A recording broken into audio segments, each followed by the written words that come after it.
ঈশান চলে এসো। না, আসবো না। কেন, কি হয়েছে? যতক্ষণ না তুমি আমাকে আই লাভ ইউ বলবে আমি আসবো না। ঈশান, বাচ্চাদের মতন জেদ করো না, প্লিজ চলে এসো। ওকে, আমাদের জার্নি তো সবে শুরু হলো, আমাকে একটু টাইম দাও। আমি কাল সকালে তোমাকে আমার ডিসিশনটা বলে দিচ্ছি। চলে এসো।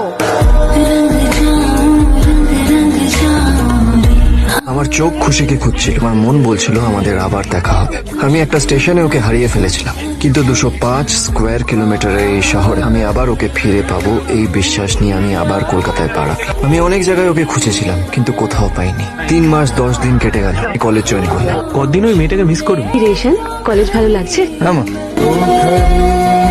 সিনিয়ররা সবাই আছে কিন্তু।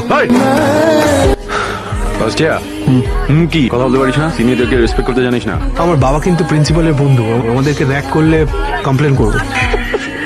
কমপ্লেন করবি বলেছিলিস না? আমার ভুল হয়ে গেছে।